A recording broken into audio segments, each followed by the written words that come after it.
नमस्कार, झारखंड उदय YouTube channel पर आप सभी का स्वागत है। खबरों के साथ मैं खुशी उरांव। आदिवासी मूलवासी संगठनों ने डमी ईवीएम का पुतला दहन किया।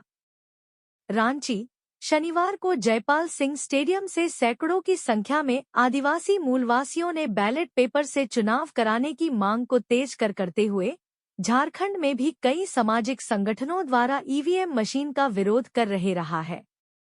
चुनाव आयोग और बीजेपी की नीतियों से उग्र हुए संगठनों ने ईवीएम डमी बनाकर उनका दहन किया। साथ ही चुनाव आयोग और केंद्र सरकार के खिलाफ जोरदार प्रदर्शन कर ईवीएम वोटिंग का विरोध किया। उन्होंने ईवीएम की जगह बैलेट पेपर से चुनाव कराने की मांग की है। सरना समिति के अध्यक्ष अजय तिर्की ने कहा कि जिस मशीन में चिप है उसे हैक किया जा सकता है। साथ ही यह भी कहना है कि जब दुनिया के सबसे ताकतवर देश में बैलेट से चुनाव हो सकता है तो हमारे देश में क्यों नहीं। वहीं उन्होंने कहा कि आदिवासी समाज जब भारत से भगाया था और अब उनके बनाए हुए मशीनों को इस देश से उखाड़ फेंकेंगे। लोकतंत्र का हवाला देते हुए कहा कि जब समूचा विपक्ष बैलेट से चुनाव की मांग कर रहा है तो केंद्र सरकार को एक बार ईवीएम की जगह बैलेट से चुनाव करा देना चाहिए ताकि विपक्ष की आशंका दूर हो सके। प्रेमशाही मुंडा ने कहा कि अन्य देशों में ईवीएम से चुनाव नहीं कराया जा रहा है तो भारत में क्यों ईवीएम से चुनाव कराया जा रहा है। भारत में चुनाव कराने के लिए ईवीएम मशीन को हटाकर बैलेट पेपर से ही चुनाव कराया जाए। मांग पूरी नहीं होने पर आंदोलन तेज करने की चेतावनी दी। लक्ष्मीकांत मुंडा ने कहा कि आखिर क्या वजह है जो चुनाव आयोग बैलेट पेपर में चुनाव नहीं करना चाहती है। ऐसे में सवाल उठता है कि यदि पृथ्वी से हजारों मील दूर चंद्रमा पर चंद्रयान को उतारा और नियंत्रित किया जा सकता है तो इस इलेक्ट्रॉनिक्स डिवाइस में दर्ज डेटा को दूर बैठकर प्रभावित क्यों नहीं किया जा सकता। वहीं मौके पर नदीम खान ने कहा कि आखिरकार बीजेपी क्यों चुनाव ईवीएम पर करवाना चाह रही है। क्या वजह है जो पूरे देश में ईवीएम के विरोध में प्रदर्शन किया जा रहा है उसके बावजूद भी बैलेट पेपर से चुनाव नहीं किया जा रहा है, जरूर दाग में है।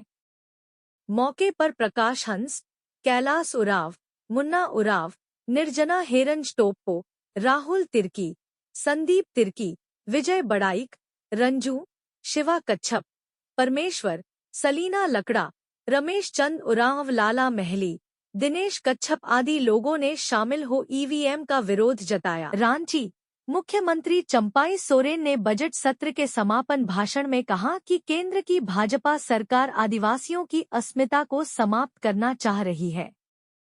इस कारण कई नीतिगत बदलाव किए जा रहे हैं। उन्होंने कहा कि भाजपा को रोकना है। श्री सोरेन ने कहा कि आदिवासी और मूलवासियों के लिए राज्य की सरकार ने जो भी निर्णय लिए हैं उसको राजभवन ने रोक दिया है। अब आदिवासी और मूलवासियों को अधिकार दिलाने के लिए हम लोगों को सुप्रीम कोर्ट का दरवाजा खटखटाना होगा। श्री सोरेन ने कहा कि यह समझना होगा कि केंद्र सरकार हम लोगों को किस स्थिति में खड़ा करने जा रही है। हम जल, जंगल, जमीन का नारा देकर सत्ता में आए हैं। यहाँ पूर्वजों का भी इतिहास है। भारत सरकार वन अधिकार कानून में संशोधन कर जंगल में रहने वालों को उनके हक से वंचित करने जा रही है। ग्राम सभा का अधिकार छीना जा रहा है। जंगल से वंचित करने का प्रयास हो रहा है। इसके साथ साथ और बदलाव करने जा रही है। कोयलांचल के लिए भी 2023 में संशोधन का बिल लाया गया है। जिस तरह से वन अधिकार अधिनियम से आदिवासी वंचित होने जा रहे हैं उसी तरह कोयलांचल के साथ होने जा रहा है। पहले सीबी एक्ट के माध्यम से जमीन अधिग्रहण होता था। कोयला के लिए जमीन दी जाती थी। इसमें प्रावधान है कि जमीन उपयोग नहीं करने या खनन कार्य खत्म होने के बाद सरकार या रैयत को जमीन वापस की जाएगी।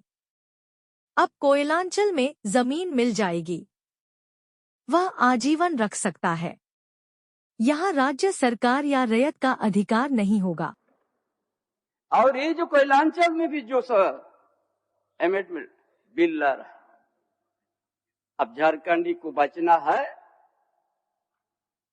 तो आने वाले लोकसभा में उनको वंचित करना होगा, नहीं तो आपका कोयलांचल में भी आपको न सरकार का वहां अधिकार रहेगा, न वहां का रैयत का अधिकार रहेगा। सारा चीज हम लोग को छीन लेगा।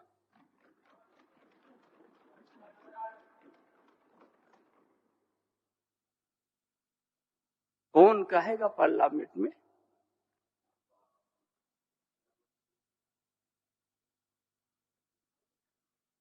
ये स्थिति, इसको इस तरह से यहाँ का सुरक्षा का कवच जो CNTSB एक वन अधिकार अधिनियम और CBA एक्ट जो 1957 को किस तरह से तोड़ करके यहाँ का कैलांचल में किसी कंपनी के अंदर पूरा कैलांचल दे देगा। उसके बाद वो गड्ढा भरने के बाद मॉल भी बना सकता है, बड़ा बड़ा बिल्डिंग भी बना सकता है, आप कुछ नहीं कर सकेगा। ये भारत सरकार, भाजपा सरकार का नियत झारखंड को विकास करने नहीं, झारखंड के आदिवासी मूलवासी को अवदस्त करने का एक सुनियोजित षड्यंत्र।